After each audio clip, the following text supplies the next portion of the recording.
ആലിമീങ്ങൾ ഇതൊക്കെ ഈ മഹാന്മാരുടെ പാതയിലുള്ളവരാണ്. അവരൊക്കെ ഉഹറവിയായ പണ്ഡിതന്മാരാണ്.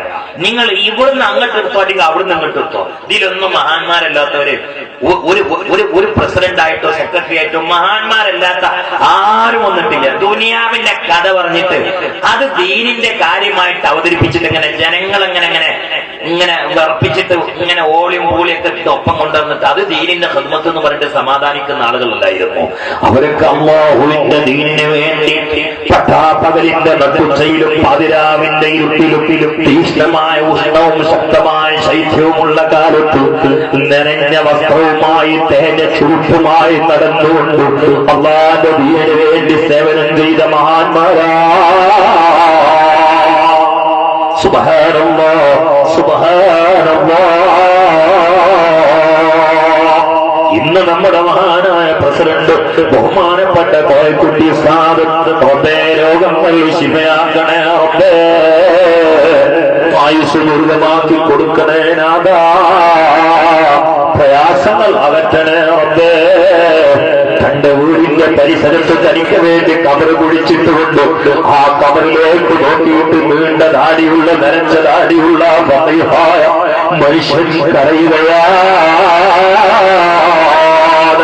ഈ കഴിഞ്ഞ റമദാനിന്റെ 30-ാമത്തെ പകൽ എന്റെ പ്രസംഗം കഴിഞ്ഞ് അസറിന് ശേഷം എന്റെ പ്രസംഗം കേട്ട മലപ്പുറം ജില്ലയിലെ തിരുനാവായില് ഇബാദിന്റെ ചില പ്രവർത്തകന്മാര് ബഹുമാനപ്പെട്ട കോയക്കുട്ടി ഉസ്താദിന്റെ വീട്ടിലേക്ക് പോയപ്പോ കോയക്കുട്ടി ഉസ്താദ് ഒരു റൂം ചൂണ്ടിക്കാണിച്ചിട്ട് പറയുകയാണ്, ഞാൻ മരിച്ചിട്ട് മയ്യിത്തായി കിടക്കാനുള്ളതാ റൂമിലാ, ഇനി ഞാൻ റൂം വിശാലമാക്കുകയാണ്.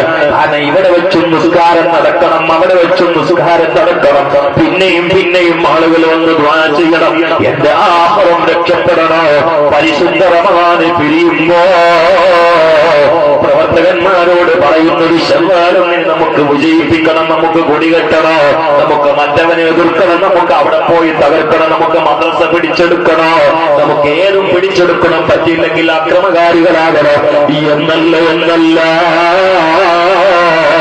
മരണവും അനന്തര സംഭവങ്ങളുമൊക്കെ ഓർമ്മപ്പെടുത്തിയിട്ട് മുഹബ്ബീങ്ങളെ ഉഹ്റവിയായ ബോധത്തിലേക്ക് കൊണ്ടുപോവുകയാ. ബഹുമാനപ്പെട്ട ഉസ്താദ് കോയക്കുട്ടി മുസ്ലിയാ.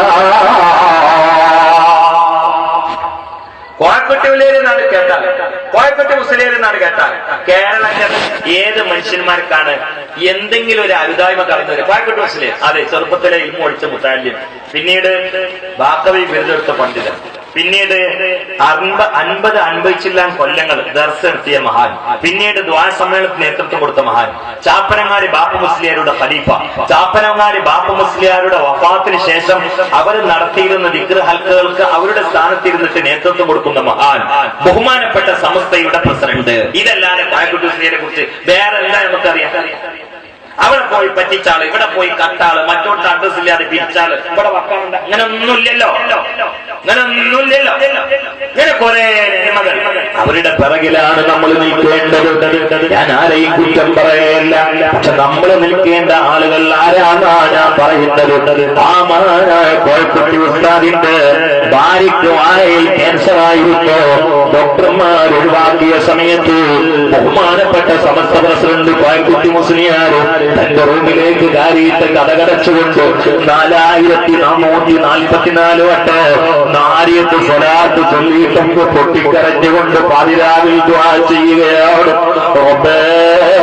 സമസ്തയുടെ സമ്മേളനങ്ങളിൽ പോയി തിരിച്ചു വരുന്ന എനിക്ക് പാതിരാവിൽ പലപ്പോഴും ചുടുവെള്ളം ഉണ്ടാക്കി തരുന്നത് എന്റെ പ്രിയപ്പെട്ട ഭാര്യയാണ്. റബ്ബേ, അവളെ നീ പെട്ടെന്ന് മരിപ്പിക്കല്ല നാഥാ.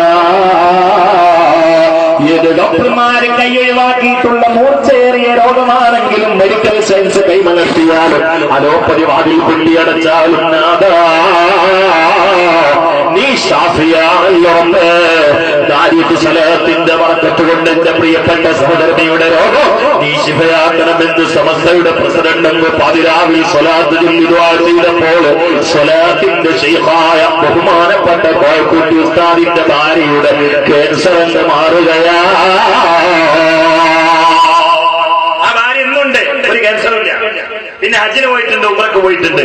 ഇന്നും കോയക്കുട്ടി ഉസ്താദിന്റെ വീട്ടിൽ ആ ഭാര്യയുണ്ട്. അല്ലാഹു ആഫിയത്തുള്ള ദീർഘായുസ്സ് നൽകട്ടെ.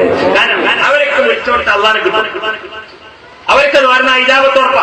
കാരണം എന്ത്? അവർ അള്ളാന്റെ പൊരുത്തത്തിലല്ലാതെ പോയിട്ടില്ല. ബഹുമാനപ്പെട്ട ചെറുശ്ശേരി ഉസ്താദ്, അള്ളാന്റെ പൊരുത്തത്തിലല്ലാതെ നീങ്ങുന്നില്ല.